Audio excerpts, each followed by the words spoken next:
మనం నేర్చుకోబోతున్న పాఠం ఏమిటంటే, వాస్తవంగా బైబిల్లో అనేక మంది విశ్వాసం కలిగిన వారి గురించి రాయబడి ఉంది. అలాగే విశ్వాసం లేని వారి కోసం కూడా రాయబడి ఉంది. ఈరోజు మనం విశ్వాసం గల వారిలో ఒక వ్యక్తి జీవితాన్ని మనం చూడబోతున్నాము.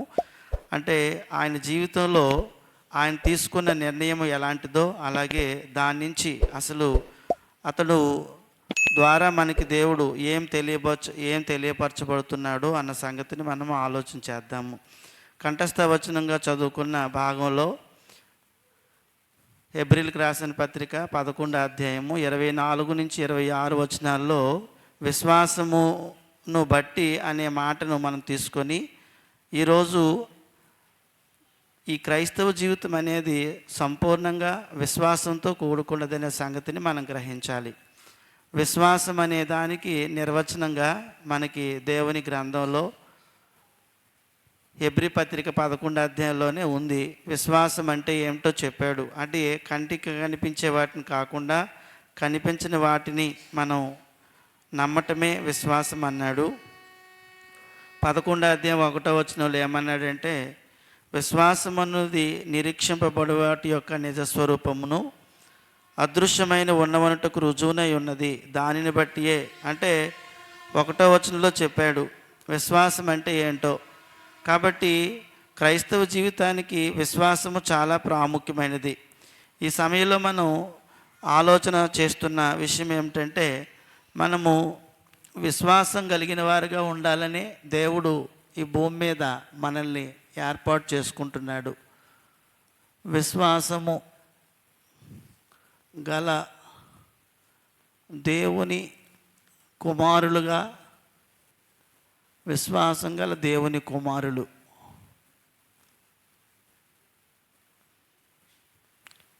విశ్వాసం అనేది చాలా ముఖ్యమైనది. విశ్వాసం లేకుండా దేవునికి ఇష్టడుగా ఉండటము అసాధ్యం. అంటే విశ్వాసం లేకపోతే మనల్ని దేవుడు కూడా ఇష్టపడడు. కాబట్టి విశ్వాసం అనేది చాలా ప్రాముఖ్యమైనది. ఇప్పుడు మనం ఈ విషయాన్ని హెబ్రీ పత్రిక 11వ అధ్యాయము 24 నుంచి 26 వచనంలో చదువుకున్న భాగం మనం తీసుకొని ఆలోచిస్తున్నాం. ఇక్కడ మోషే జీవితాన్ని మనం చూస్తున్నాము.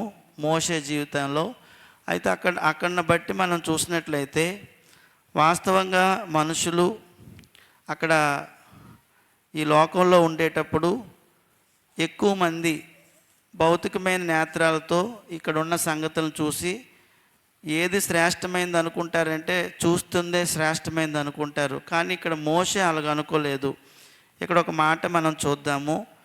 మోషే పెద్దవాడైనప్పుడు విశ్వాసమును బట్టి ఐగుప్తు ధనము కంటే క్రీస్తు విషయమైన నింద గొప్ప భాగ్యమని ఎంచుకొని అల్పకాలము పాపభోగము అనుభవించుట కంటే.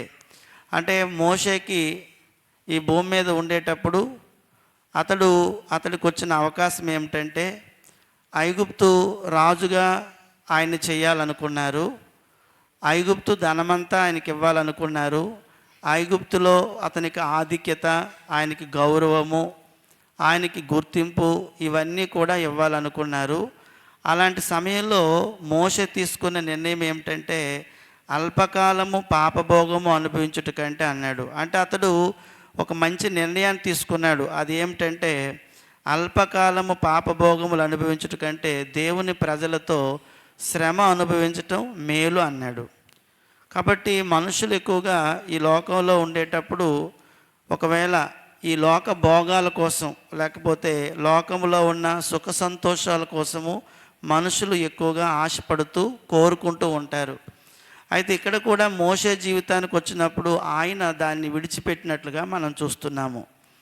అంటే ఇక్కడ మనుషులందరూ కూడా ఆలోచనకు విరుద్ధంగా ఆయన ఆలోచన ఉన్నట్లుగా మనము ఇక్కడ ఆలోచిస్తున్నాము, చూస్తున్నాము.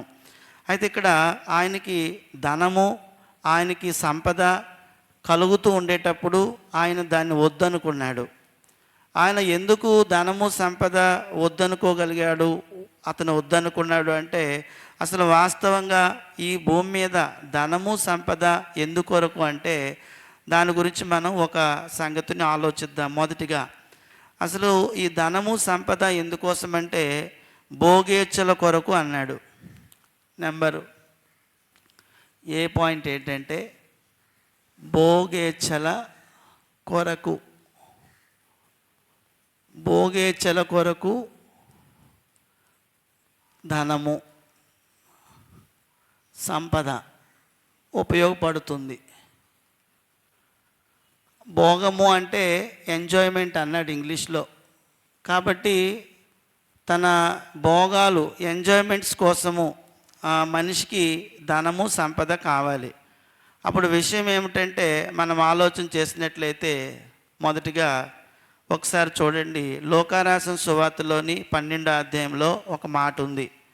లోకారాసిన సువార్త 12వ అధ్యాయంలో ఒక ఆయన 19వ వచనం, 12వ అధ్యాయం 19వ వచనం.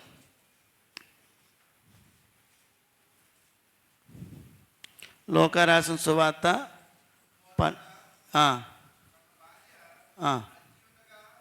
12, లోకారాసిన సువార్త 12వ అధ్యాయం.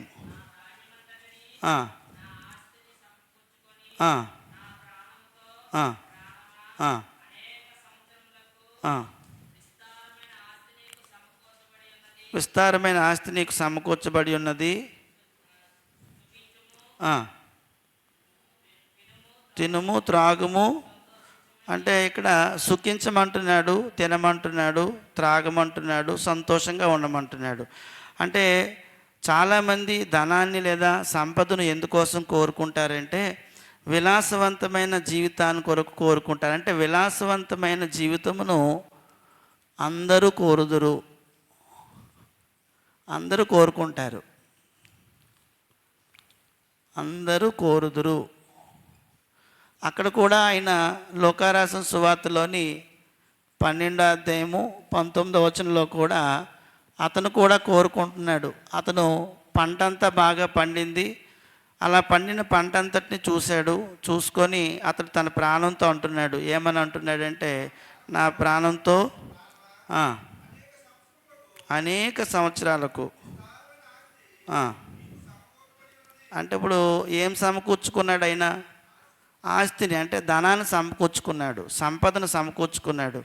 ఇదంతా సమకూర్చుకొని తన ప్రాణంతో చెప్పుకుంటున్నాడు, నా ప్రాణమా తిను, నా ప్రాణమా త్రాగు, నా ప్రాణమా సుఖించు అని. అంటే ఇక్కడ మనము ఆలోచిస్తుంది ఏంటంటే భోగేచ్ఛల కొరకు ధనము సంపద అవసరం అవుతుంది. అందుకే చాలామంది అందరూ కోరుకునే జీవితం ఏంటంటే నేను ఈ భూమి మీద ఉండేటప్పుడు విలాసంగా ఉండాలి, విలాసవంతమైన జీవితం జీవించాలని కోరుకుంటారు. కానీ అలాంటి విలాసవంతమైన జీవితం కోరుకోవడానికి మోషే ఇష్టపడలేదు. మోషేకి అవసరం లేదనుకున్నాడు. మోషేకి అవకాశం వచ్చింది. మోషే ధనం అతను ముందు పెట్టారు. ఐగుప్తు ధనమంతా ఆయన దగ్గర ఉంది. ఆ ధనమంతా ఆయన దగ్గర పెట్టినా కూడా ఆయనైతే మాత్రం అక్కడ అలా చేయలేదు. కానీ ఇక్కడ ధనవంతుడు ఎలా ఉన్నాడంటే పంట పండిన తర్వాత అతను అంటున్నాడు, నా ప్రాణమా అనేక సంవత్సరాలకు సరిపడే ఆస్తిని నేను సమకూర్చాను, నువ్వు చక్కగా దాన్ని అనుభవించు అని అంటున్నాడు. చక్కగా అనుభవించు, నీకు కావలసినంత ఉంది. ఇప్పుడు అలాంటి జీవితము అతను కోరుకున్నాడు. ఎవరు కోరుకుంటున్నారంటే ఆ లోకారాసిన సువార్త 12వ అధ్యాయంలో ఉన్న ఆయన ఆస్తిని అంతటినీ కూర్చుకున్నాడు. ఎందుకోసం అంటే ఇంకా నా ప్రాణం ఎప్పుడు సుఖంగా ఉంటుంది ఆస్తి ఉంటే, నేను అందుకోసం ఇదంతా సంపాదించుకున్నానని చెప్తున్నాడు. లోకారాసిన సువార్త 16వ అధ్యాయంలోనే మరొక ఆయన 16వ అధ్యాయము 19వ వచనంలోని మనం చూద్దాము. 19వ వచనం, 16వ అధ్యాయం 19వ వచనం చూడండి. ధనవంతుడు ఒకడు ఉన్నాడు.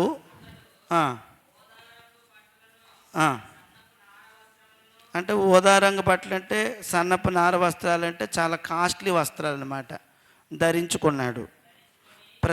ప్రతిదినము బహుగా సుఖపడుచున్నాడు. 25వ వచనం చూడండి. అందుకు అబ్రహాం అంటున్నాడు చనిపోయిన తర్వాత అతను, నా కుమారుడా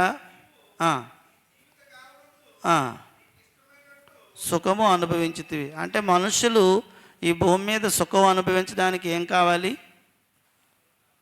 ధనం కావాలి.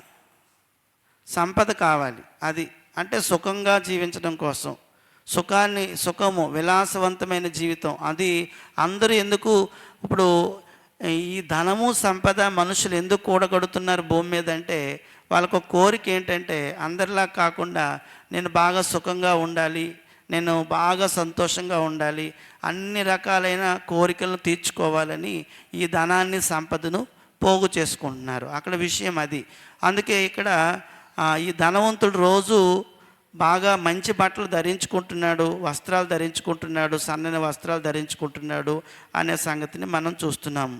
అంతేకాకుండా యాకోబు రాసిన పత్రికలో కూడా 4వ అధ్యాయంలో ఒక మాట ఉంది. 4వ అధ్యాయంలో కొంతమంది ప్రార్థన చేస్తున్నారు. ప్రార్థన చేస్తే దేవుడు ఏం చెప్తున్నాడో చూడండి. మీరు ఎందుకోసం అడుగుతున్నారో 3వ వచనంలో చెప్తున్నాడు. 4:2-3 చదివండి. 4:3 చదవండి. మీరు అడిగినను భోగములు అంటే ఏంటండి? భోగం అంటే ఎంజాయ్మెంట్ కోసం. మీరు అడిగినను మీ భోగాల నిమిత్తము వినియోగించుటకే దురుద్దేశముతోనే అడుగుదురు గనుక మీకేమీ దొరకట్లేదు అన్నాడు.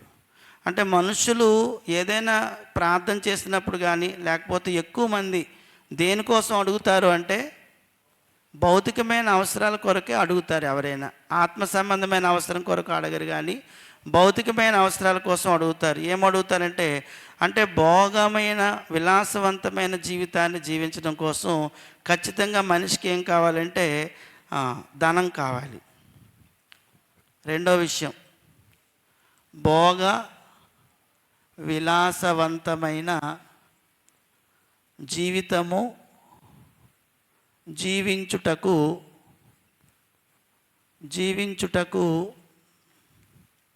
ఒక మనిషికి కావాల్సింది ఏంటంటే ధనం కావాలి.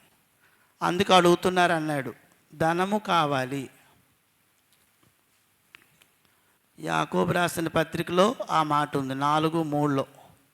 అంటే ఒక మనిషికి భోగాలు ఒకవేళ తీర్చబడాలి అంటే, భోగాలు తీర్చుకోవడానికి ఖచ్చితంగా ధనం కావాలి. అందుకు భోగేచ్ఛల కొరకు ధనము సంపద అనేది కూర్చుకుంటున్నారు మనుషులు.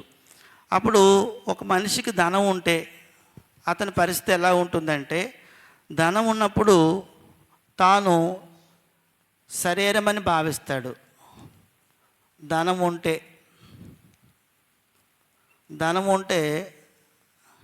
తానంటే ఎవరని నమ్ముతాడంటే శరీరం అని నమ్ముతాడు. ఎందుకంటే ధనాన్ని అంతటిని దేనికి ఖర్చు చేస్తాడు అంటే శరీరాన్ని ఖర్చు చేసుకుంటాడు. అసలు వాస్తవంగా దేవుడు మనిషిని తయారు చేసినప్పుడు ఎన్ని భాగాలుగా చేశాడు? 2 భాగాలుగా చేశాడు. ఏ భాగాలు అంటే 1 శరీరము, 2 ఆత్మ. అయితే ఇందులో శాశ్వతమైన భాగం ఏది?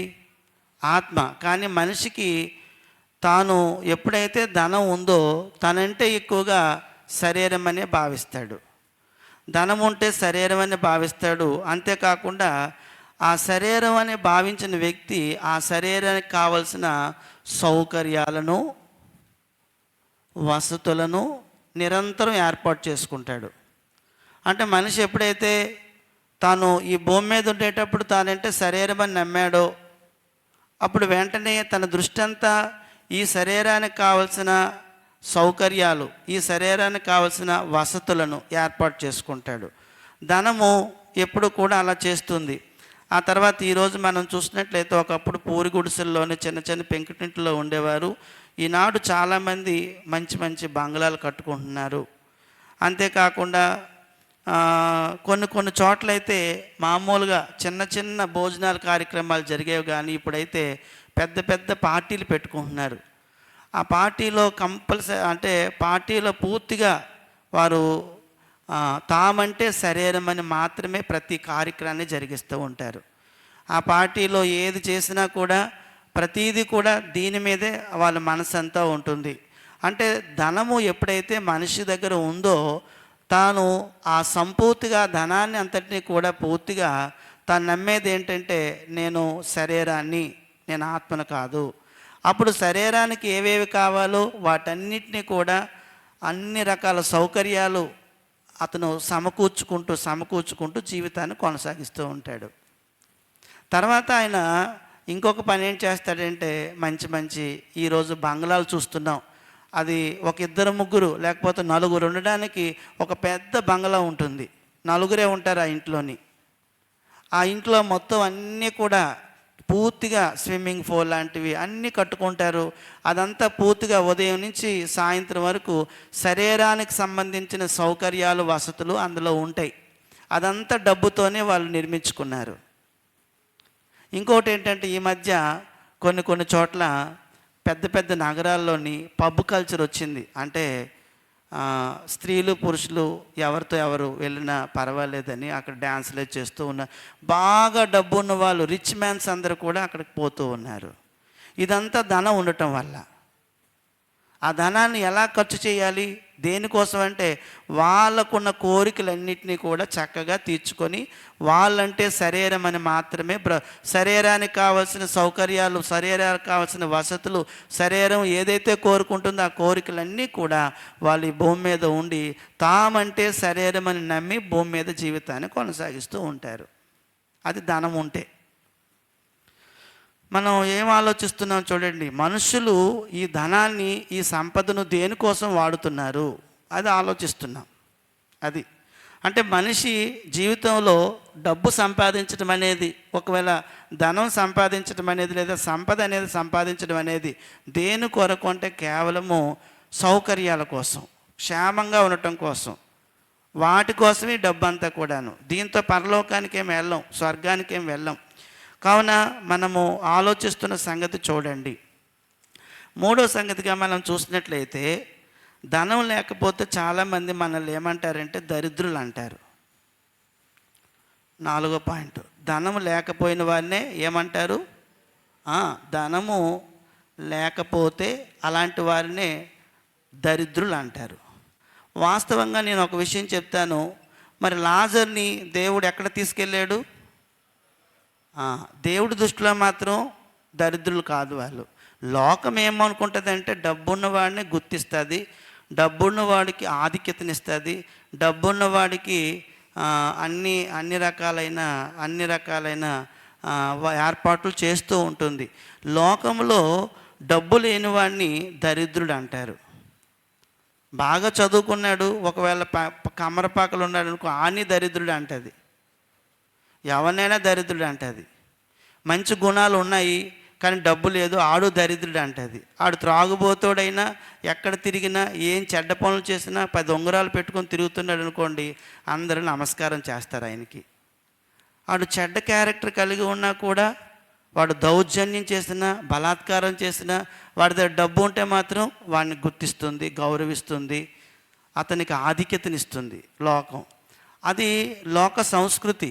లోకంలో ఎవరిని దరిద్రులు అంటారంటే డబ్బు లేని వాడిని దరిద్రులు అంటారు. డబ్బు లేని వాడిని, ఎక్కువ సౌకర్యాలు లేవనుకోండి వాళ్ళ ఇంట్లోని, ఇదేటమ్మా ఎంత దరిద్రం ఉంది మీ ఇంట్లో అని అంటారు.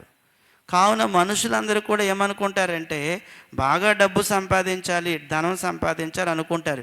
ఇక్కడ పాఠం ఏమిటంటే విశ్వాసం గల దేవుని కుమారులు మోషే. అప్పుడు తర్వాత మనం మరొక వ్యక్తిని గురించి బైబిల్లో చూసినట్లయితే 5:5 ధనమును కలిగి ఉన్న సొలొమోను గురించి 2 మాటలు చదువుదాం. ధనమును బట్టి సొలొమోను ఏమయ్యాడు? ధనమును బట్టి ప్రపంచంలోనే సొలొమోను అంత ధనవంతుడు ఎవరు లేరు. కానీ సొలొమోను ధనాన్ని బట్టి ఏమయ్యాడో 1 రాజుల గ్రంథం 10వ అధ్యాయం తీయండి ఒకసారి. 10వ అధ్యాయంలో అతనికి డబ్బు ఉండటం వల్ల ఎంత నష్టపోయాడో ఒకసారి మనం చూసినట్లయితే 1 రాజుల గ్రంథం 10వ అధ్యాయము. ఆయన గొప్పతనాన్ని చూడడానికి అందరూ వెళ్ళారు. 4వ వచనం చూసినట్లయితే, షాబారాని సొలొమోను యొక్క జ్ఞానమును, అతను కట్టించిన మందిరమును, అతని బల్ల మీద ఉన్న భోజన ద్రవ్యములను, అతని సేవకులు కూర్చుండు పీఠాలను, అతను ఉపచారులు కనిపెట్టుటను, వారి వస్త్రాలను, అతని గిన్నె అందించు వారిని, యెహోవా మందిరమందు అతడు అర్పించు దహన బలులను చూచి విస్మయం పొందింది. ఒక రాణిగారు ఒక రాజుగారి దగ్గరికి వెళ్ళారు. ఆమె శాబాదేశ ప్రాణి. ఆమె ఒక ధనవంతుడైన రాజుగారి దగ్గరికి వెళ్ళారు. అతను ఎవరంటే సొలొమోను. ఆమెట విస్మయం ఉందిందట. ఏమేమి చూసి అంటే ఆ ఇంట్లో జరుగుతున్నవన్నీ చూసి, అతని దగ్గర ఉన్న పనివారు వేసుకున్న బట్టలను చూసి ఆశ్చర్యపోయిందట. మరి పనివారే అంత ఖరీదైన బట్టలు వేస్తే రాజుగారు ఎంత కాస్ట్లీ బట్టలు వేస్తారు? అదండి. అంటే వాస్తవంగా సొలొమోను జీవితాన్ని మనం చూసినప్పుడు 7వ వచనం చూడండి. 7వ వచనం 6 రాజుతో ఇలాగంటుంది, నీ కార్యాల గూర్చి జ్ఞానాన్ని గూర్చి నా దేశమందు నేను వినిన మాట నిజమే, అయినను నేను వచ్చి కన్నులారా చూడకమునుపు ఆ మాటలను నమ్మకుంటుని, ఉన్నదానిలో సగమైన నాతో చెప్పబడలేదని ఇప్పుడు నేను తెలుసుకున్నాను. నీ జ్ఞానమును నీ భాగ్యమును నేను వినిన దానిని బహుగా మించి ఉన్నవి అని అన్నాడు. అంటే సొలొమోను జీవితంలో సొలొమోను ఎంత గొప్పగా ఉన్నాడో చూడండి, అతనుకున్న డబ్బును బట్టి సంపదను బట్టి. అప్పుడు మరొక సంగతి చూడండి, 21వ వచనం. అతను ఎంత ధనవంతుడో చూడండి. మరియు రాజైన సొలొమోను పానపాత్రలు, అంటే ఆయన కాలంలో అతను తాగే ప్రతి పాత్ర బంగారంతో చేయబడింది. తర్వాత లెబానోను అరణ్య మందిరపు పాత్రలను బంగారంవే, వెండిది ఒక్కటి లేదు. సొలొమోను దినముల్లో వెండి ఎన్నికకే రాలేదు, అసలు వెండిని పట్టించుకోలేదు, అంత ధనవంతుడు. అతని ఇండ్లంతా బంగారంతో నిండిపోయి ఉంది, అంత డబ్బున్నవాడైనా. అయితే తర్వాత చూసినట్లయితే ప్రియమైన వాళ్ళు 23వ వచనంలో, ఈ ప్రకారము రాజైన సొలొమోను ధనము చేతను జ్ఞానము చేతను భూపతులందరిలో అధికుడై ఉన్నాడు. ఏమయ్యాడు సొలొమోను? చివరికి ధనాన్ని నమ్ముకున్న సొలొమోను ఏమయ్యాడు? భాగ్యాలను అనుభవించిన సొలొమోను అయ్యాడు, భోగాలను అనుభవించిన సొలొమోను అయ్యాడు, మనందరికీ తెలిసిందే. అందుచేతను ధనం అనేది శాశ్వతమైనదా శాశ్వతము కానిదంటే బైబిల్ ఏం చెప్తుందంటే ధనం అనేది శాశ్వతము కాదు అని అన్నాడు. ధనము శాశ్వతం కాదు. ధనం బట్టి సొలొమోను ఏమయ్యాడో మనం చూడొచ్చు. ధనమును బట్టి అతనికి బోల్డ్ కీర్తి ప్రతిష్టలు వచ్చాయి, ధనాన్ని బట్టి జ్ఞానాన్ని బట్టి. అయితే ధనం అనేది శాశ్వతం కాదు.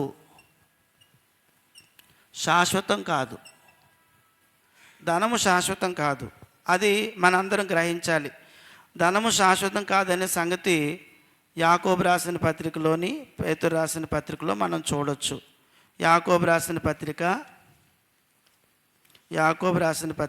4వ అధ్యాయంలో 13-14 వచనాలు. 4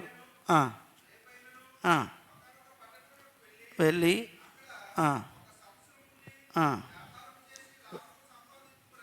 అంటే ఇక్కడ ఎలా మాట్లాడుకుంటున్నారంటే, బాగా వ్యాపారం చేద్దాము, బాగా లాభాలు సంపాదించుకుందాము, బాగా డబ్బు సంపాదించుకుందాం, బాగా సంపదను కూడగట్టుకుందాము అని అక్కడున్న ప్రజలు అనుకుంటున్నారు.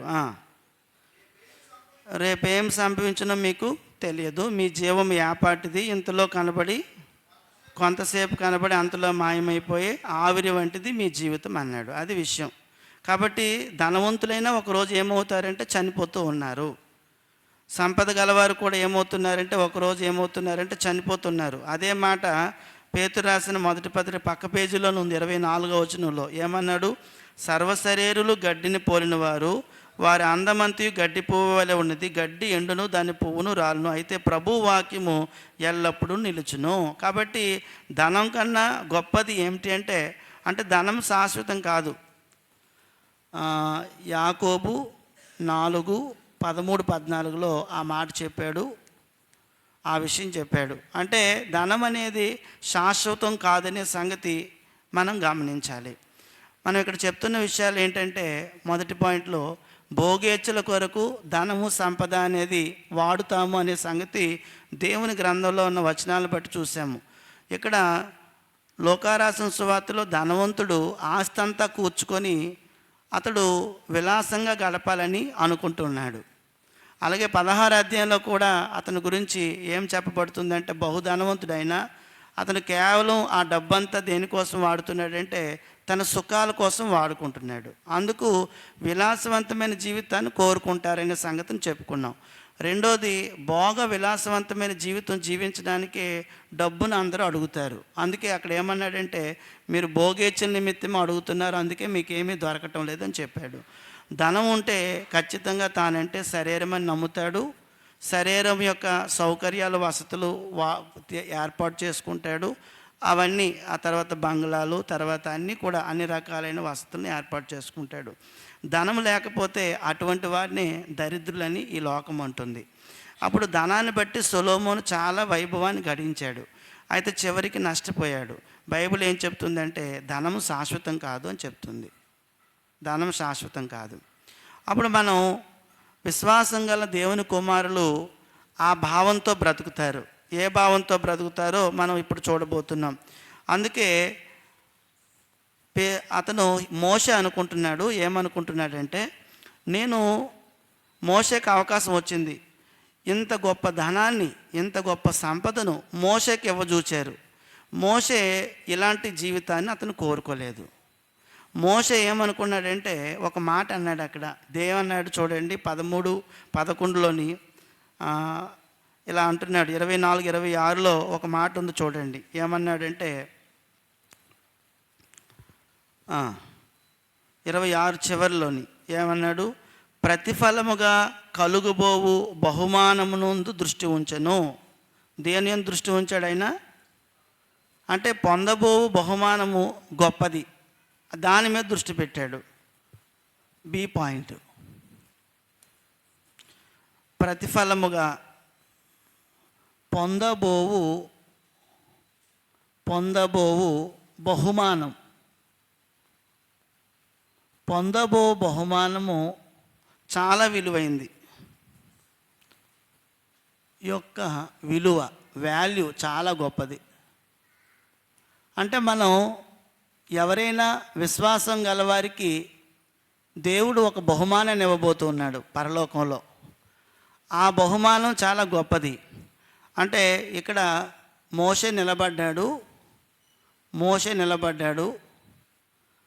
ఈ మోషేకు తర్వాత వెళ్తే శ్రమలే ఉంటాయి. అది నీతి నిమిత్తం శ్రమ పడవలసి వస్తుంది. ఒకవైపు ఆయనకి ధనము, భోగము ఉంది. ఒకవైపు పొందబోయే బహుమానం ఉంది. అది ఇంకా పొందలేదు, ఆయన పొందుతాడు తర్వాత. దాన్నే బైబిల్ ఏమందంటే నిత్యము జీవించటం, నిత్యజీవం ఉంది. అప్పుడు మోషే మధ్యలో ఉన్నాడు.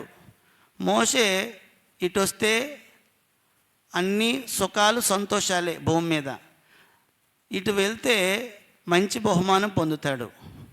అప్పుడు మోషే ఏమి ఎంచుకున్నాడంటే, అటువైపు వెళ్ళిపోవాలని ఎంచుకున్నాడు. ఎందుకు అలాగ ఎంచుకున్నాడంటే, అతనికి తెలుసు ఇది అల్పకాలమని. అల్పకాలం అంటే కొద్ది రోజులని. అతనికి తెలుసు ఇది శాశ్వతమైనదని. అందుకు శాశ్వతమైనదని తెలుసుకున్నాడు. దేన్ని బట్టి తెలుసుకున్నాడంటే, దీని అంతటికి పునాది ఏంటంటే విశ్వాసము. అందుకే ఆ వచనంలో మొదట రాసినప్పుడు విశ్వాసమును బట్టి మోషే ఐగుప్తు ధనం కంటే ఏది బెస్ట్ అనుకున్నాడంటే, ఇదిగో ఈ అల్పకాలము పాప యొక్క భోగాలు అనుభవించడం కంటే అవతల వైపుకి వెళ్ళిపోయి ఎవరితో శ్రమలు అనుభవించడం మంచిది అనుకున్నాడు. అంటే యేసు ప్రభు వారి తాలూకు మనుషులతో శ్రమ అనుభవించడం మేలు అనుకొని అతను అవతల వైపుకి వెళ్ళిపోతున్నాడు. అంటే ఇప్పుడు పొందబోయే బహుమానాన్ని మనం చూడగలగాలి. పొందబోయే బహుమానం, ఈ బహుమానము చాలా విలువైనది, మామూలు విలువైనది కాదు.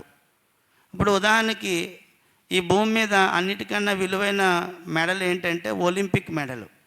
ఒలింపిక్ ఆట ఆడామనుకోండి, ప్రపంచం తరపుగా బహుమానం ఇస్తారు. అది అన్నిటికన్నా బెస్ట్ అవార్డు.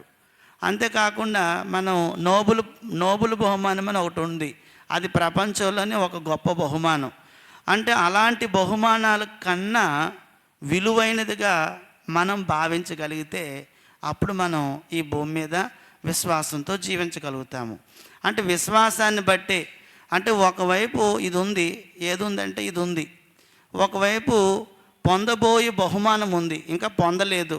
కానీ మోషే ఏం చేశాడంటే పొందబోయే బహుమానం కొరకు అతడు దీన్ని విడిచిపెట్టాడు, ఇలాంటి జీవితాన్ని విడిచిపెట్టాడు. అతనికి ఇలాగా ఆలోచన చేసే, అలాంటి నిర్ణయం తీసుకునే శక్తి ఎలాగొచ్చిందంటే అతనిలో ఉన్న విశ్వాసాన్ని బట్టి వచ్చింది. అందుకే 24లో ప్రారంభము ఎలా చేశాడంటే విశ్వాసమును బట్టి అన్నాడు. విశ్వాసాన్ని బట్టి అతడు ధనం కన్నా భోగం కన్నా పొందబోయే ఆ బహుమానమే గొప్పదనుకొని ఆ ప్రజలతో నడిచి వెళ్ళిపోయాడు. అది విషయం. కాబట్టి ఈ లోకంలో ఉన్నంతకాలం కూడా క్రైస్తవుడు విశ్వాసంతో బ్రతకడానికి ఇష్టపడాలి, ఆలోచన చేయాలి.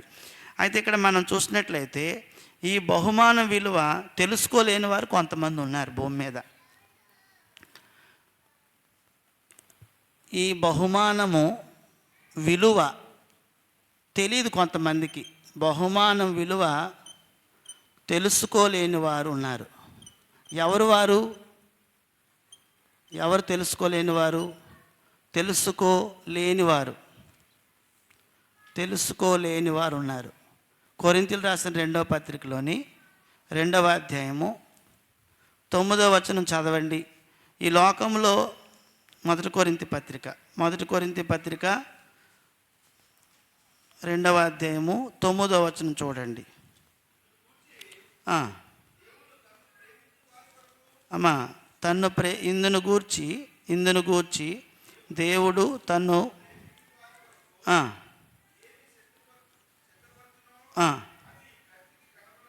కంటికి ఏం చేయవు అంటే ఈ బహుమానం ఎవరికి కనబడుతుంది, ఎవరికి కనబడదు. అక్కడ అంటున్నాడు, ఏమంటున్నాడంటే ఇందును గూర్చి దేవుడు తన్ను ప్రేమించు వారి కొరకు. ఇప్పుడు దేవుడు ఎవరిని ప్రేమిస్తాడండి ఈ భూమి మీద? డబ్బులున్న వాళ్ళ? ఎవరిని ప్రేమిస్తాడండి? విశ్వాసులను ప్రేమిస్తాడు. అవిశ్వాసులు ఎలా ప్రేమిస్తాడు? అందరినీ ప్రేమిస్తాడు.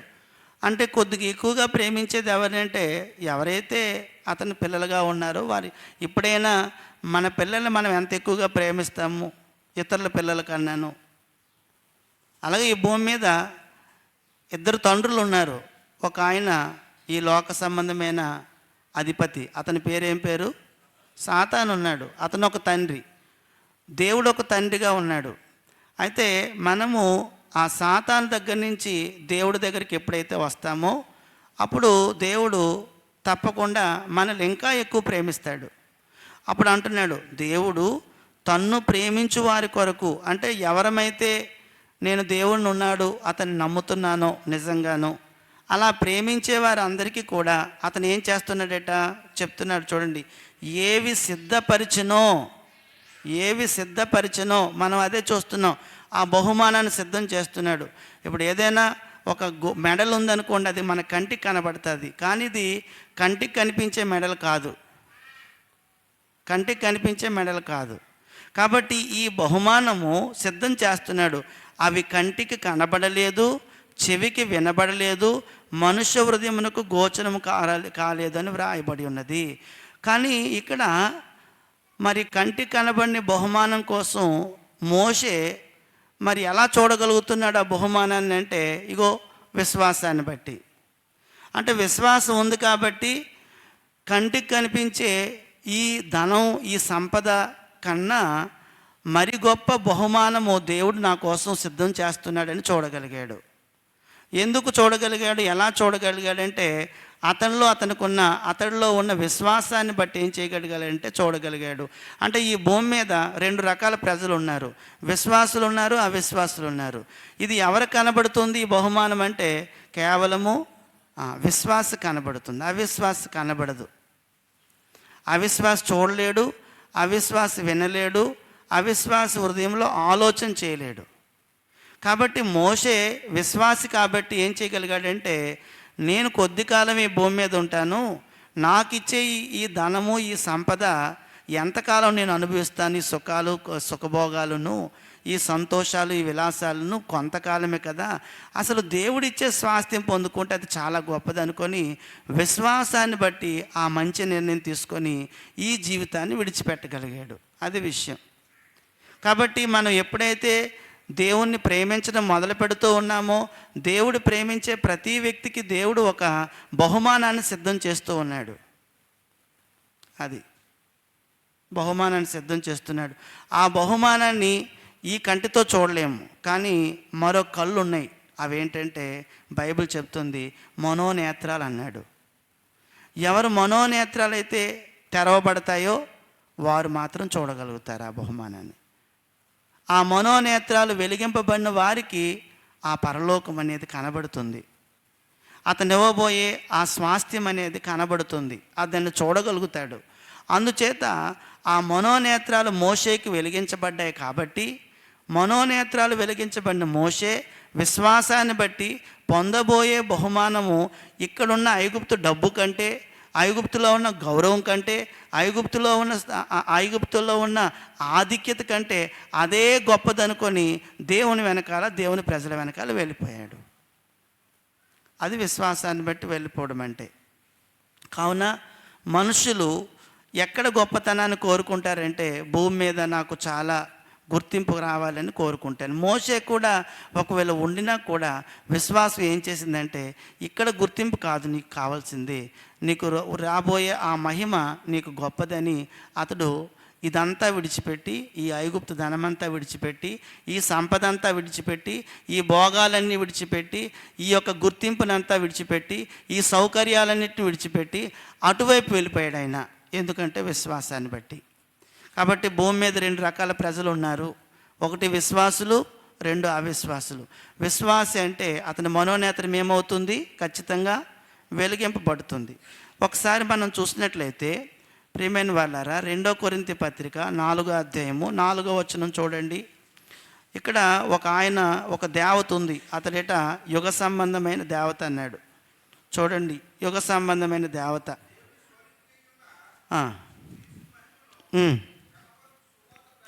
సువార్త ప్రకాశము వారికి, ఎవరికి? వారికంటే అవిశ్వాసులకి ప్రకాశింపకుని నిమిత్తము ఈ యుగ సంబంధమైన దేవత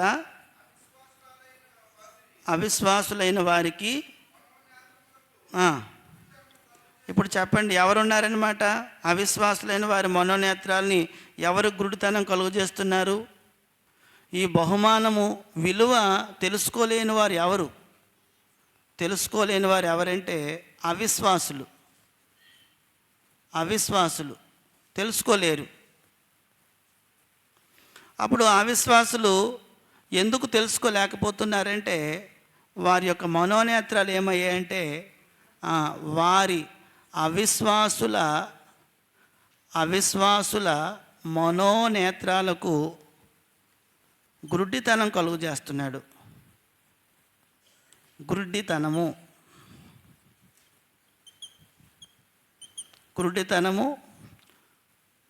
కలుగు చేయుచున్నాడు. ఎవరు కలుగు చేస్తున్నారు? అమ్మా, ఎవరండి కలుగు చేస్తున్నారు? యుగ సంబంధమైన దేవత అంటే ఎవరు? యుగ సంబంధమైన దేవత అంటే ఎవరు? అపవాది. ఈ యుగ సంబంధమైన దేవత అంటే అపవాది, సాతాను. ఇతను ఒకడు ఉన్నాడు. ఇతను ఏం చేస్తాడంటే, నువ్వు ఇటే ఉండటం మంచిది అంటాడు, ఇవి అనుభవించి అంటాడు. నువ్వు అటువైపు వెళ్ళొద్దు అంటాడు. ఎటువైపు వెళ్ళొద్దు అంటే, ఇటువైపు వెళ్ళొద్దు, ఇక్కడికి రావద్దు.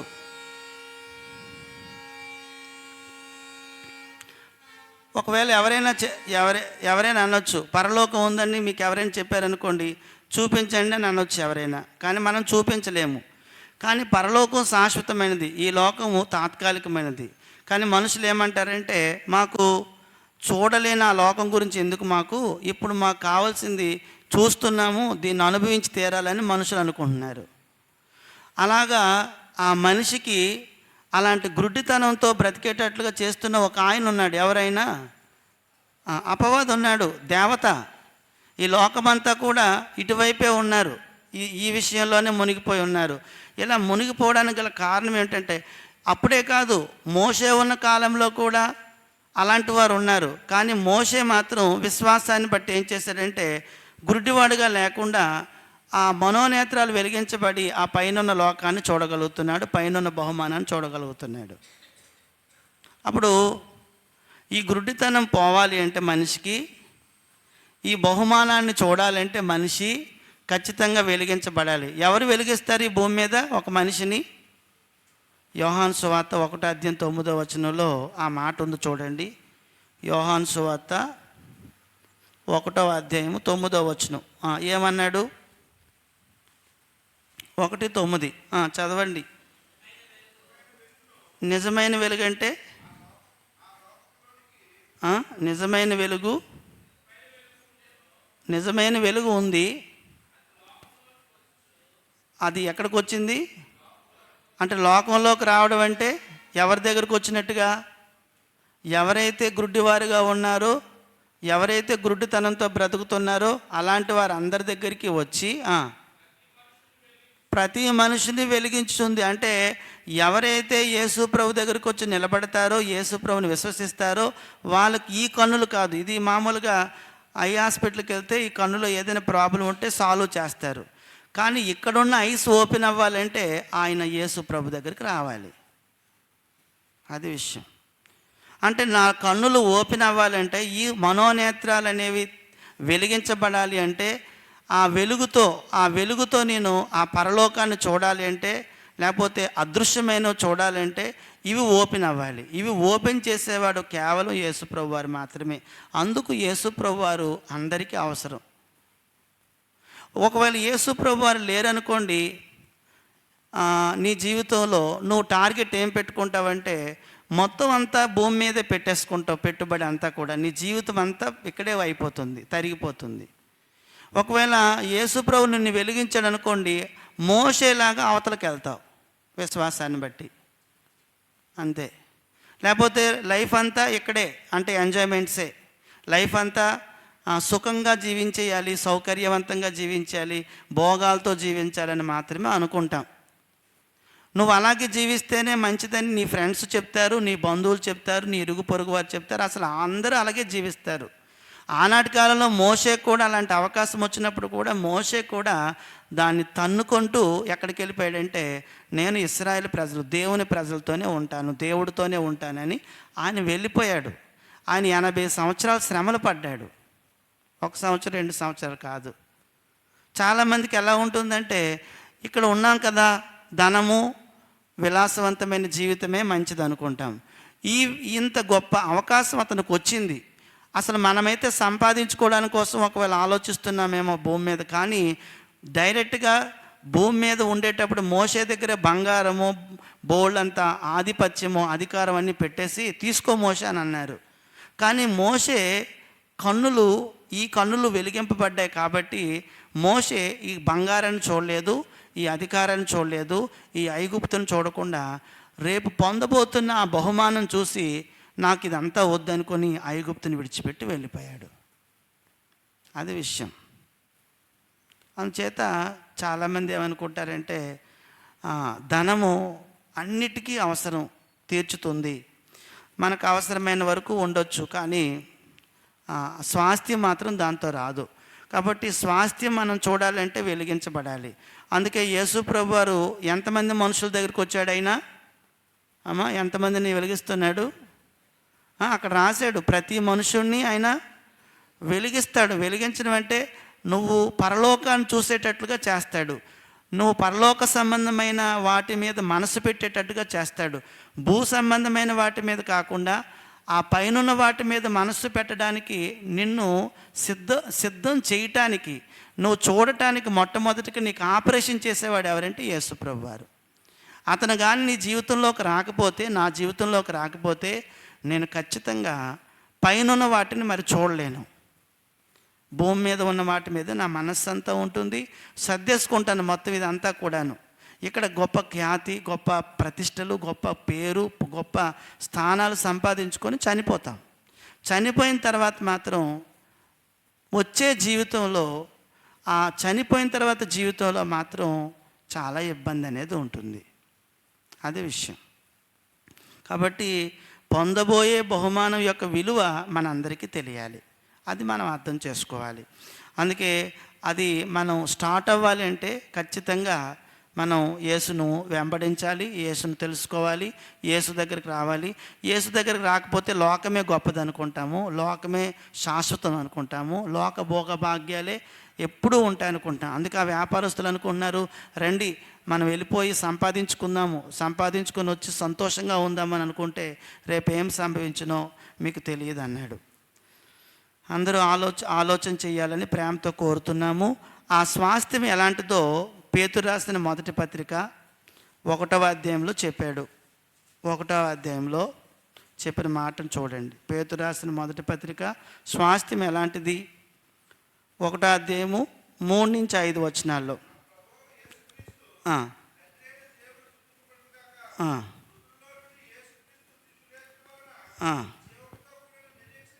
మనకు కలుగునట్లు అనగా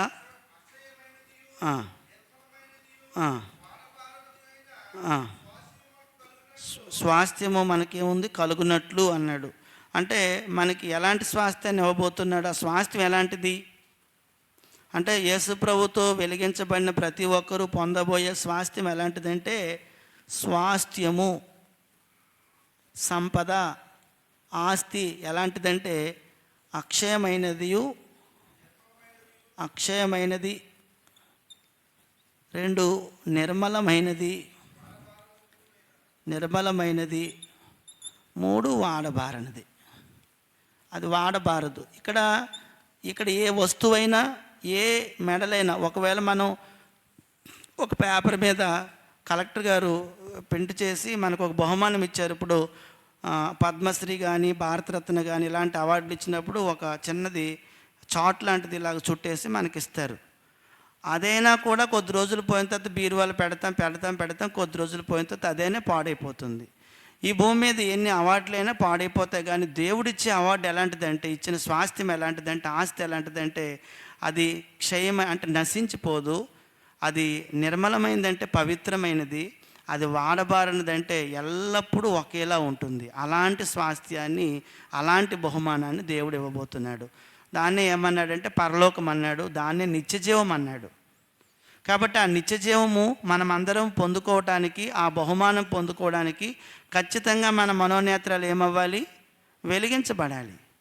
ఈ మనోనేత్రాలు వెలిగించబడటం ఎప్పుడు జరుగుతుందంటే, ఎవరైతే రక్షణ పొందుకున్నారో, ఎవరైతే బాప్తిజం పొందుకున్నారో, ఎవరైతే యేసునందు విశ్వాసం ఉంచి క్రొత్తగా జన్మించారో అప్పుడు మనోనేత్రాలు వెలిగించబడతాయి. ఒకవేళ మళ్ళా పాపం చేస్తామనుకోండి, మనోనేత్రాలు మళ్ళీ మూసుకుపోతాయి. పరిశుద్ధాత్ముడు మనలో నుంచి వెళ్ళిపోతాడు. మనలో పరిశుద్ధాత్ముడు ఉన్నంతకాలం కూడా మనం పైనున్న వాటిని చూడగలుగుతాము, అదృశ్యమైన వాటిని చూడగలుగుతాము, ఆ శాశ్వతమైన వాటిని చూడగలుగుతాము. అందుచేత మనము ఎప్పుడైతే బాప్తిజం పొందుకున్నామో, రక్షణ పొందుకున్నామో ఆ రోజే మన మనోనేత్రాలు వెలిగించబడ్డాయి. లేకపోతే మనమందరము ఆ పైన వాటిని చూడలేము, ఈ మాటలను వినలేము, ఆ స్వాస్థ్యాన్ని గురించి ఆలోచన చేయలేము. కాబట్టి అట్టి స్వాస్థ్యాన్ని దేవుడు మనకి ఇవ్వబోతున్నాడనే సంగతిని మనం అందరం గ్రహించాలి. కాబట్టి అక్షయమైనది, వాడబారనిది, నిర్మలమైనది. అందుకే పౌలు అంటాడు ఒక మాట, ఏమన్నాడంటే రోమాపత్రికలో ఎన్నో కష్టాలు పడుతున్నాడు పౌలు ఈ భూమి మీద. పడుతుండేటప్పుడు రోమాపత్రిక చూడండి 8వ అధ్యాయంలో అతనికి ఇన్ని కష్టాలు వచ్చినా కూడా అతను అంటున్నాడు, మాకు వచ్చే బహుమానం దగ్గర ఈ కష్టాలు ఏమాత్రం అన్నాడు. 8వ అధ్యాయము 18వ వచనం, 8-18. మన ఎడల అంటే స్వాస్థ్యం అంటే మహిమ అన్నాడు. ఇక్కడ మహిమ ఎదుట అంటే పౌలుకి జీవితంలో ఇన్ని కష్టాలు వచ్చినా ఎందుకు ఓర్చుకుంటున్నాడు? పౌలు వాస్తవంగా రిచ్ మ్యాన్, అతను చాలా ధనికుడు. అతను డబ్బంతా విడిచిపెట్టి ప్రభువు దగ్గరికి వెళ్ళిపోయి ప్రభువుతో కలిసి నడుస్తున్నాడు. మరి ఎందుకు ఏదైనా అంత శ్రమలు వచ్చినా కూడా కొడుతున్నారు, కొరడాలతో కొడుతున్నారు. ఊర్లో నుంచి వెలివేసేస్తున్నారు. ఇన్ని చేసినా కూడా పౌలు ఎందుకు విడిచిపెట్టడం లేదంటే అతడికి ఆ బహుమానం కనబడుతుంది, ఆ బహుమానాన్ని చూడగలుగుతున్నాడు. అందుచేత పౌలు ఏమంటున్నాడంటే మన ఎడల ప్రత్యక్షము కాబోవు ఆ స్వాస్థ్యం ఎదుట, ఆ గొప్ప బహుమానం ఎదుట ఈ భూమి మీద చిన్న చిన్న శ్రమలు అనుభవించటం అదేమీ గొప్పది కాదు అని అంటున్నాడు. అందుకే విశ్వాసాన్ని బట్టి మోషే ఎంచుకున్నాడు, పొందబోయే బహుమానాన్ని చూడగలిగాడు. చూడడానికి అతనికి ఏ నేత్రాలు ఉపయోగపడ్డాయంటే ఈ నేత్రాలు భౌతిక నేత్రాలు కాదు, లోపల ఉన్న మనోనేత్రాలు ఉపయోగపడ్డాయి. అందుకే దాన్ని అంతటిని తృణప్రాయంగా వదిలిపెట్టేసి దేవుని ప్రజలతో వెళ్ళిపోయాడు, వెనకాల నడిపించాడు వాళ్ళని. అంచేత ఎప్పుడు అర్థమవుతుందంటే నువ్వు బాప్తిజం పొందుకొని రక్షించబడితే, నువ్వు రక్షణ పొందినప్పుడు నువ్వు వెలిగించబడ్డావు దేవుని యేసు ప్రభు వారి చేత. నువ్వు చీకట్లో ఉన్నావు, అంతవరకు గుడ్డివాడివి, నువ్వు చూడలేకపోతున్నావు. నువ్వు ఎప్పుడు చూడడం మొదలు పెట్టావంటే పైన వాటిని నువ్వు వెలిగించబడిన తర్వాత చూస్తున్నావు. నువ్వు చూస్తూ ఉంటే ఈ కిందనున్న వ్యవహారాలన్నీ కూడా నీకు అర్థమైపోతాయి. దీన్ని కొద్దిగా దూరంగా ఉంచి ఆ పైన దానికోసం ప్రయాసపడతావు. మోషే అలా ప్రయాసపడ్డాడు. అందుకే విశ్వాసం గల దేవుని కుమారుడైన, విశ్వాసాన్ని బట్టే దీన్ని పక్కన పెట్టి దాన్ని ఎంచుకున్నాడు. అందుకే మనం అందరము ఆలోచిస్తున్నాము, ఈ భూమి మీద మనం ఉన్నంతకాలము ఎవరి కోసం శ్రమ పడాలి? పౌలు ఎవరి కోసం శ్రమ పడ్డాడు? క్రీస్తు నిమిత్తం అన్నాడు. క్రీస్తు నిమిత్తం శ్రమ పడడం మంచిదా చెడ్డదా? క్రీస్తు నిమిత్తం శ్రమ పడితే ఆ వ్యక్తికి రేపొద్దున ఎంతో బెనిఫిట్ ఉంది. కావున ఈ భూమి మీద మనము బ్రతికినంత కాలము కూడా ఇప్పుడైతే ఆయన కూడా ఒక మాట అన్నాడు, చదివాం కదా 11వ అధ్యాయంలోని, ఎవరి నిమిత్తం శ్రమలు అనుభవించడం మేలన్నాడు?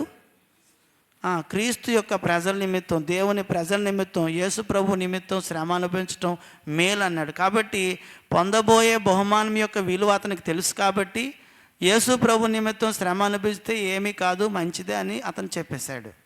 మోషే ఆ మాట చెప్పగలిగాడు.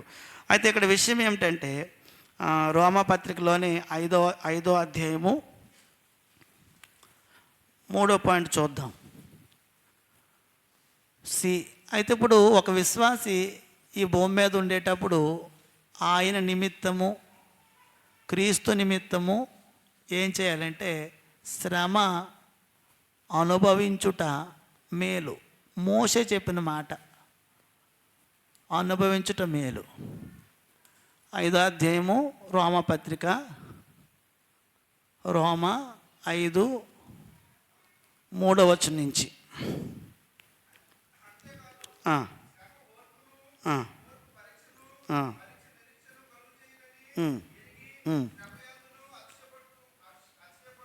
వాళ్ళు ఎక్కడ అతిశయపడుతున్నారు? శ్రమల యందు అతిశయిస్తున్నారు, గర్వంగా చెప్పుకుంటున్నారు. అతిశయపడుచున్నారు అంటే గర్వపడుతున్నారు. అతిశయపడుచున్నారు అంటే ఇక్కడ ఈక్వేషన్ ఏంటంటే శ్రమ పడుతున్నారు, ఓర్చుకుంటున్నారు. శ్రమ ఓర్పును, ఓర్పులో ఉండి పరీక్ష ఎదుర్కొంటున్నారు, ఎదురు చూస్తున్నారు. దేనికోసం ఎదురు చూస్తున్నారు అంటే పొందబోయే స్వాస్థ్యం కోసం ఎదురు చూస్తున్నారు. అది కాబట్టి మోషే అన్న మాట ఏంటంటే క్రీస్తు నిమిత్తము శ్రమలు అనుభవించుట నాకు మేలు అన్నాడు. అప్పుడు అందుకే రోమపత్రికలో పౌలు ఏమని రాస్తున్నాడంటే శ్రమలో ఓర్చుకుంటాము, ఓర్చుకుంటూ పరీక్ష రాస్తాము. ఈ పరీక్ష మమ్మల్ని నిరీక్షణకు తీసుకెళ్తుంది. ఏంటంటే నిరీక్షణ, మేము ఖచ్చితంగా మంచి స్వాస్థ్యాన్ని పొందుతాము. అది వాళ్ళ నిరీక్షణ. ఒకవేళ శ్రమ వచ్చింది, ఎవరైనా మనల్ని నిందించారు, తిట్టారు, దెబ్బలాడుతున్నారు, నేను ఓర్చుకోలేకపోతున్నాను, ఆ పరీక్షలో ఫెయిల్ అయ్యాను, నేను మంచి స్వాస్థ్యాన్ని పొందలేను. నేను ఓర్చుకుంటే కనుక ఆ పరీక్షలో నేను పాస్ అయితే నాకు మంచి స్వాస్థ్యం పరలోకమందు ఉంది. పరలోకమే మంచి స్వాస్థ్యం. అందుచేత ఈ భూమి మీద ప్రతి మనుషుడు కూడా ఆ శ్రమలోని ఓర్చుకోవడం ఎప్పుడు జరుగుతుందంటే ఆయన మనోనేత్రాలు అనేవి వెలిగించబడాలి, గుడ్డితనం పోవాలి. అది మొదటి సంగతి. రెండవదిగా మనం చూసినట్లయితే అందులోనే రెండవ విషయాన్ని ఇక్కడ ఏం చెప్తున్నాడో చూడండి. యేసుక్రీస్తు ప్రభువారు లోకారాసిన సువార్తలోని ఎలాంటి ఇంట్లో జన్మించాడో చూడండి. లోక సువార్త 2వ అధ్యాయము 22-24 వచనాలు చదివితే యేసు ప్రభువారు పేదవారి ఇంట్లో పుట్టాడు. యేసుక్రీస్తు పేదవారి ఇంట్లో జన్మించాడు. ఎలా చెప్పొచ్చు అంటే వాళ్ళ తల్లిదండ్రులు యెరూషలేం తీసుకెళ్తున్నారు ఆయన జన్మించిన వెంటనే. అంటే ఆయన్ని యూదులు ఎప్పుడూ కూడా యెరూషలేం తీసుకెళ్ళి మొట్టమొదటి సంతానాన్ని దేవుని ఆలయంలో ప్రతిష్ఠ చేయాలి. అప్పుడు మరియ యేసేపులు కూడా ఆ బిడ్డను తీసుకెళ్తున్నారు. అప్పుడు అక్కడ ఏం చేస్తున్నారు చూడండి, ఏమిస్తున్నారు? మోషే ధర్మశాస్త్ర ప్రకారంగా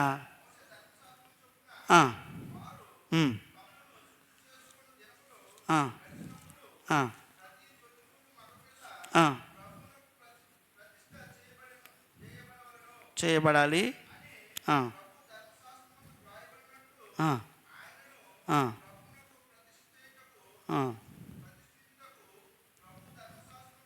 చెప్పబడినట్టు గువ్వల జతనైనను 2 పావుర పిల్లలనైనను బలిగా సమర్పించుటకు యెరూషలేమునకు.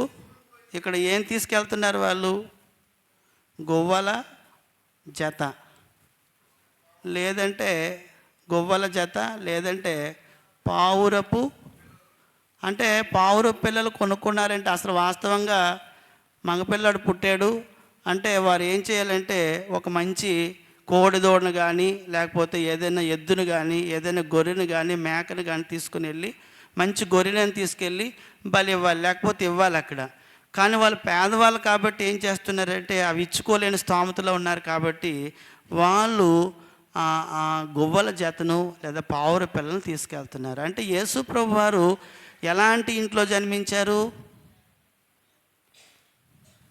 అతను ధనవంతుడై ఉంటే ఖచ్చితంగా ఏం చేస్తారు వాళ్ళందరూ?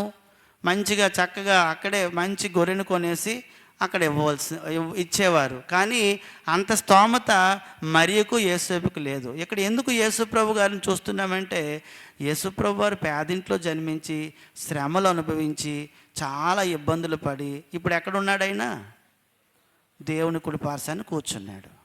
చాలామంది ఏమనుకుంటారంటే ధనం ఉండి అన్ని భోగభాగ్యాలు అనిపిస్తే అది అనుభవించాలనుకుంటారు, మళ్ళీ పరలోకానికి వెళ్ళిపోవాలనుకుంటారు. రెండు కుదరదు, రెండు మ్యాచ్ అవ్వదు, రెండు మ్యాచ్ కాదు. మోషే పరదేశంలో ఉన్నాడు. ఇప్పుడు యేసు ప్రభు వారు కుడి పార్శ్వాన కూర్చున్నారు. ఇప్పుడు ఒక విషయం చెప్తాను, ఒక ప్రశ్న అడుగుతాను చూడండి. మనం శ్రమల వల్ల విధేయత నేర్చుకోగలమా, లేకపోతే భోగభాగ్యాలు ఉంటే విధేయత నేర్చుకోగలమా? విధేయంగా అంటే ఎక్కడైనా డబ్బు ఉన్నవారు విధేయులుగా బ్రతకరు, ఎవరిని కేర్ చేయరు అసలు. బాగా డబ్బు ఉన్న వాళ్ళు, కారులో తిరుగుతున్న వాళ్ళు, పెద్ద పెద్ద మేడమిద్దుల్లో ఉన్నవారు, చాలా రిచ్గా ఉన్నవారిలో విధేయత అనేది అస్సలు ఉండదు, గర్వంగా ఉంటారు. దేవుడికి విధేయత కావాలి. చాలామంది ఏమనుకుంటారంటే డబ్బు లేకపోతే జీవితమే వేస్ట్ అండి అని అంటారు కొంతమంది. అది బైబిల్ బోధ మాత్రం అది కాదు, బైబిల్ అలా చెప్పటం లేదు. డబ్బు లేకపోతే దరిద్రుడుగా ఉన్నా కూడా నీ అవసరాలన్నీ దేవుడు తీరుస్తాడు, నీకు అవసరాలకు సరిపడిగిస్తాడు. చిన్న చిన్న శ్రమలు లేకపోతే నిన్ను దేవుడు ప్రేమించట్లేదని అర్థం. నీకు అన్ని భోగభాగ్యాలు ఉన్నాయంటే నువ్వు అనుకుంటావు బ్లెస్ చేయబడిన వాడు అనుకుంటావు. కానీ దేవుని దృష్టిలో మనం శ్రమ కలిగితేనే, శ్రమలో మనం ఉంటేనే మనల్ని ఎక్కువ ప్రేమిస్తున్నాడని దేవుని వాక్యం సెలవిస్తుంది. కాబట్టి శ్రమ ఎవరు ఇష్టపడరు, కానీ ప్రభు ఎన్ని శ్రమలు పడ్డాడు, మోషే ఎన్ని శ్రమలు పడ్డాడు. మోషే పడిన శ్రమలు చాలా ఎక్కువ. మోషే ముందు మరి ఇదంతా కోరుకుంటే విలాసంగా జీవిస్తాడు కదా, హ్యాపీగా ఉంటాడు కదా, ఎందుకు అటువైపు వెళ్ళాలైనా? అతనికి తెలుసు, అతనికి ఈ నేత్రాలు ఓపెన్ అయ్యాయి, అతని మైండ్ ఓపెన్ అయింది. అతను భూమి మీద అందుకే ఈ సంపద, ఈ భోగాల గురించి అతను ఆలోచించకుండా పెట్టుబడి అంతా పైన పెట్టుకున్నాడు. అందుకే ఇప్పుడు ఆయన పైన ఉన్నాడు. అంచేత యేసు ప్రభు దానికి ఒక గొప్ప ఎగ్జాంపుల్, మాదిరి. అందుకే యేసు ప్రభు వారి గురించి శ్రమల వలన ఆయన సంపూర్ణతను సాధించాడు, శ్రమల వలన ఆయన విధేయతను నేర్చుకున్నాడు. ఎప్పుడైనా ఒక ఇంట్లోని కష్టం ఉంటే ఆ పిల్లలు కొద్దిగా విధేయులుగా బ్రతుకుతారు. అన్నీ ఉన్నాయనుకోండి కేర్లెస్గా ఉంటారు. ఆఖరికి ఒకవేళ దేవుని నమ్ముకున్న వారిలో ఎవరైనా ధనం ఉన్నా కూడా గర్విష్ఠులు అవుతారని చెప్పాడు దేవుడు. ఇహమందు ధనవంతులైన వారు గర్విష్ఠులు కాక అస్థిరమైన ధనమందు నమ్మిక ఉంచక శాశ్వతముగా ధారాళముగా సమస్తం మనకు దయచేసే దేవుడి యందే నమ్మకం ఉంచండి అని చెప్పాడు. కాబట్టి ఈ భూమి మీద మనం ఎప్పుడు అనుకుంటాము ధనం బాగా ఉండాలి, సంపద బాగా ఉండాలి, అన్నీ అనుభవిస్తే బాగుంటుంది, అన్ని రకాల భోగభాగ్యాలు ఉంటే బాగుంటుంది అనుకుంటాం. అది గుడ్డితనం. ఉండాలి మన అవసరాలకు తగ్గట్టుగా, మన అవసరాలు తీర్చుకొనగా మిగతా వాటిని మనం పంచిపెట్టాలని దేవుడి వాక్యం సెలవిస్తుంది. మనం అలా ధనవంతులైపోతే, అలాగ గొప్పవాళ్ళం అయిపోతే ఖచ్చితంగా మనలో గర్వం వచ్చేస్తుంది, నష్టపోతాం. ఉదాహరణకి అందుకే ఇక్కడ చెప్పాను, ధనం బట్టి సొలొమోను ఏమయ్యాడు, చివరికి ఏమయ్యాడు? భ్రష్టుడైపోలేదా? బైబిల్లో చెప్పట్లేదా ధనాపేక్ష సమస్తమైన చెప్పట్లేదా? చెప్పబడుతుంది కదా ఆ మాట కూడాను. కాబట్టి యేసు ప్రభు వారు వాస్తవంగా అతను జన్మించాలనుకుంటే ఏదో ఒక పెద్ద రాజభవంతులో పుట్టును, భోగభాగ్యాలు అనుభవించును. అతను ఏ భోగభాగ్యాలు అనుభవించలేదు భూమి మీద, ఒక దరిద్రుడుగానే బ్రతికాడు ఆయన. ఆ శ్రమల వల్ల అతను ఏం నేర్చుకున్నాడు అంటే విధేయత నేర్చుకున్నాడు. యేసుక్రీస్తు శ్రమల ద్వారా, ఆ శ్రమల వల్ల విధేయత నేర్చుకున్నాడు, శ్రమల ద్వారా సంపూర్ణుడయ్యాడు ఆయన. కావున ఈ భూమి మీద ఉన్నంతకాలం కూడా మనుషులు ఆలోచన చేయాలి. ఒకసారి శ్రమలు మనకుంటే మన లోపాలు మనకు తెలుస్తాయి, శ్రమలు లేకపోతే ఇతర లోపాల గురించి ఆలోచిస్తాం. ఏమండి, శ్రమలు మనకుంటే మన లోపాలు మనకు తెలిసిపోతే, ఒకసారి పేతురు రాసిన మొదటి పత్రిక 1వ అధ్యాయము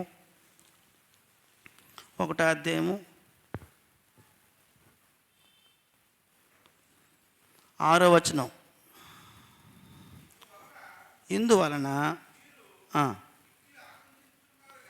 ఆనందిస్తున్నారు కానీ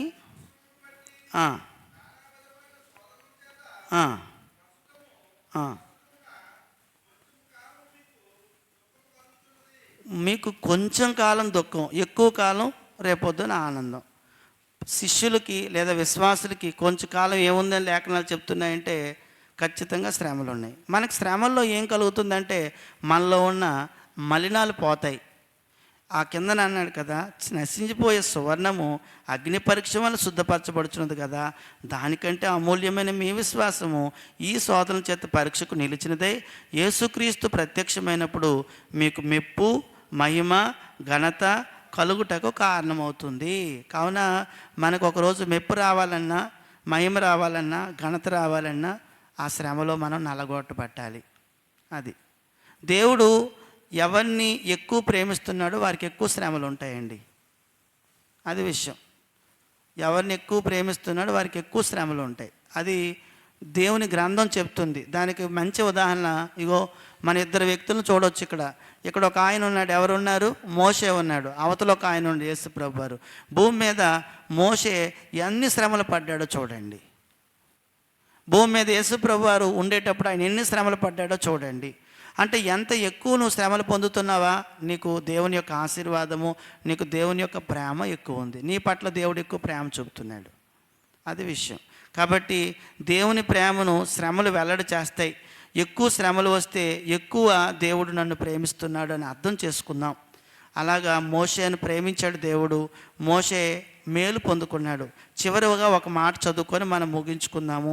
తిమోతి రాసిన 2వ పత్రిక 3వ అధ్యాయము 12వ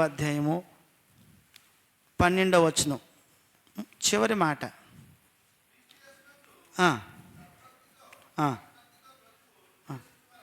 ఎవరైనా సంఘంలో ఉండి భక్తితో బ్రతుకుదామని ఎవరైనా ఉద్దేశం కలిగి ఉంటే అటువంటి వారికి ఏం కలుగుతాయి?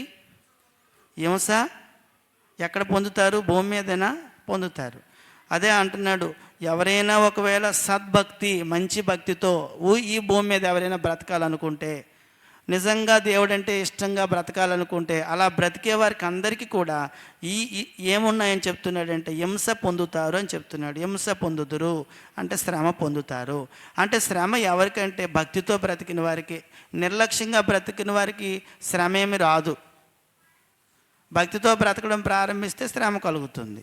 శ్రమలు పొందిన మోషే, శ్రమలు పొందిన మన ప్రభు అయిన యేసుక్రీస్తు వారు, అతను ఎంత శ్రమలు పొందాడంటే ఒకవైపు ముఖం మీద ఉమ్మేస్తున్నారు, ఒకవైపు ముళ్ళ కిరీటం పెట్టేస్తున్నారు, ఒకవైపు మేకులతోని చేతుల మీద మేకులు వేసేస్తున్నారు, కాళ్ళ మీద మేకులు వేస్తున్నారు, ఒకవైపు శుభ్రంగా ఒకటి తక్కువ 40 దెబ్బలు కొట్టేశారు. ఇన్ని రకాలు ఈడ్చుకుంటూ వెళ్ళిపోతున్నారు. అయినా కూడా ఆ శ్రమల్లో కూడా ఆయన ఓర్చుకొని ఎంతగానో దేవుడికి స్తుతులు చెల్లించాడు. ఆయన ఇప్పుడు పరలోకంలో ఉన్నాడు. పరలోకంలో తండ్రి కుడి పక్కన కూర్చున్నాడు. అందుకే చెప్తున్నాడు, ఇహమందు ఎవరైనా కానీ దేవుని యందు మంచి భక్తితో బ్రతకాలని మీరు అనుకుంటే, మనం అనుకుంటే మనకు కూడా శ్రమ కలుగుతుంది. ఒకవేళ శ్రమ మంచిదని ఎప్పుడు అనుకుంటామంటే మన మనోనేత్రాలు వెలిగించబడినప్పుడు.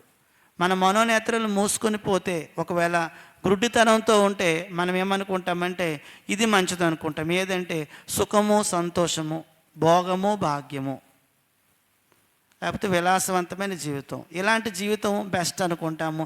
ఇలాంటి జీవితం ఎప్పుడు కోరుకుంటాం. కానీ మనం అటువైపు వెళ్ళిపోయామనుకోండి, మనోనేత్రాలు వెలిగించబడ్డాయి అనుకోండి, ఏదైనా ఎవరైనా నన్ను చిన్న చిన్న మాటలంటే, అందుకే యేసుప్రభు వారు ఒక మాట అన్నాడు కదండి, నీతి నిమిత్తము మిమ్మను హింసిస్తే మీరు సహించుకుంటే మీరు ఖచ్చితంగా పరలోకానికి వస్తారు, దేవుని కుమారులు అవుతారు. నా నిమిత్తం మీరు హింసించబడితే మీరు సంతోషించండి, ఆనందించండి అని చెప్పాడు. కాబట్టి యేసు నిమిత్తం నాకు ఏదైనా నష్టం జరుగుతుందా, శ్రమ కలుగుతుందా, ఇబ్బంది కలుగుతుందా, ఎవరైనా నన్ను అవమానిస్తున్నారా? ఒకవేళ యేసు నిమిత్తమే కాదు, క్రైస్తుడిగా జీవితం ప్రారంభించాను, మనోనేత్రాలు వెలిగించబడ్డాయి, నేను పైన వాటిని చూస్తున్నాను, ఈ భూమి మీద ఎవరైనా నన్ను ఇష్టం వచ్చినట్లుగా నిందలు వేస్తున్నారా, తట్టుకుంటున్నానా, ఓడిపోతున్నానా అనేది ఎవరికి వారు ఆలోచన చేసుకోవాలి. చీటికి మాటికి మనం చిన్న చిన్న మాటలకే పెద్దదిగానిగా ఆలోచిస్తున్నామంటే మన మనోనేత్రాలు వెలిగించబడ్డాయి కానీ మళ్ళీ మూసుకొని పోయాయి. మనం ఓర్చుకోవాలి. అందుకే అక్కడ రాసాం, శ్రమ ఓర్పును, ఓర్పు పరీక్షను, పరీక్ష నిరీక్షణను కలుగుజేయనని ఎరిగి శ్రమల యందును మనమందరం సంతోషపడాలి. అదే ఏదైనా నాకు ఈ జీవితంలో దేవుడి యందు భక్తిగా బ్రతుకుతున్నాను, చాలామంది నిందలేస్తారు, చాలామంది అపనిందలేస్తారు, చాలామంది దూషిస్తారు, చాలామంది దూరం అయిపోతూ ఉంటారు. అయినా కూడా ప్రభు కోసం మనం జాగ్రత్తగా బ్రతకాలి. దేవుని నిమిత్తం మనం బ్రతకాలి. మోషే విశ్వాసం గల దేవుని కుమారుడు. ఇప్పుడు ఆ మోషే జీవితం ద్వారా మనం నేర్చుకున్నది ఏంటంటే, అతడు ఎలాగైతే కోరుకున్నాడో శ్రమల కోసం, శ్రమలే మంచిది అనుకున్నాడో, శ్రమలే భాగ్యం అనుకున్నాడో, శ్రమలే సహిద్దాం అనుకున్నాడో, నాకు కూడా అలాంటి మనసు రావాలి. నాయనా, ఈ భూమి మీద బ్రతికినంత కాలము నాకు ఏదైనా శ్రమ వస్తే కనుక నేను కూడా తట్టుకునే శక్తి నాకు ఇవ్వు, నేను అంత మాత్రాన్ని దరిద్రుణ్ణేం కాదు, నీ విషయంలో నేను భాగ్యవంతుని అనుకోవాలి. నీ చేత నేను ఎక్కువ ప్రేమించబడుతున్నాను కాబట్టి ఇలాంటి శ్రమ నాకు వచ్చింది అనుకోవాలి. అది సద్భక్తితో బ్రతకను ఉద్దేశించే వారికి ఇహమందు ఖచ్చితంగా హింస కలుగుతుంది. భక్తులందరికీ హింస కలిగింది. కాబట్టి నేను భక్తున్నైతే, నిజంగా దేవుడి చేత ప్రేమించబడితే నాకు కూడా శ్రమ కలుగుతుంది. ఒకవేళ ఎవరైనా నన్ను బంధువుల్లో నుంచే కొంతమంది నన్ను దూషించవచ్చు, లేకపోతే ఇంకెవరైనా దూషించవచ్చు, ఇంకెవరైనా మాట అనొచ్చు, కానీ అందులో మనం ఓర్చుకోవాలి. అలా ఓర్చుకునే శక్తి మనకి ఎప్పుడు వస్తుందంటే ప్రభు మనల్ని వెలిగించినప్పుడు. కాబట్టి యేసు ప్రభుతో ఉంటే, యేసు ప్రభు వారు ఏ జీవితం కోసం తనంతా లక్ష్య పెట్టారంటే పైనున్న జీవితం కోసం. పైనున్న జీవితం మనం చూడాలంటే ఈ నేత్రాలు కావాలి, ఈ నేత్రాలు వాడాలి. కాబట్టి భౌతిక నేత్రాలు కాదు, ఆత్మీయ నేత్రాలు పనిచేయాలి. ఒకసారి యేసుప్రభు వారు అన్నారు, మీ కన్ను చెడినదైతే మీ దేహమంతయు చెడిపోవని అన్నాడు. ఒకవేళ మీ కన్ను మీకు అభ్యంతరంగా ఉంటే ఏం చేయమన్నాడు? ఏ కన్ను తీసేయమన్నాడు? మనోనేత్రాన్నా, ఈ నేత్రాన్నా? భౌతిక నేత్రాన్ని. అంటే వాస్తవంగా మనం ఈ నేత్రం పోయిన భౌతికంగా గుడ్డివారు కూడా పరలోకానికి వెళ్తారు. కానీ గమనించండి, ఇప్పుడు మామూలుగా గుడ్డివారు చాలామంది ఉంటారు భూమి మీద. మనకి తెలిసిన ఒక బ్రదర్ ఉన్నారు. ఆయన ఎప్పటి నుంచో గుడ్డివారుగా ఉన్నారు. ఆయన పరలోకానికి వెళ్తారు. ఎందుకు ఎలాగెళ్తారంటే ఆయన యేసునందు విశ్వాసం ఉంచారు, మనోనేత్రాలు వెలిగించబడ్డాయి. ఇవి బాగా ఉన్నాయి, ఇవి మూసుకుంటే వెళ్ళం, కానీ ఇవి మూసుకుపోయి ఇవి ఓపెన్ అయితే మాత్రం వెళ్తాము. అది తేడా ఉంది. కాబట్టి నీ నేత్రాలు నా నేత్రాలు వెలిగించబడ్డాయి నాయనా. ఆ మోషే విశ్వాసం కలిగిన వాడిగా ఉన్నాడు, నేను కూడా అలాగా బ్రతకడానికి నాకు సహాయం చేయండి అని మనం ఆ శ్రమలో ఆనందిద్దాము.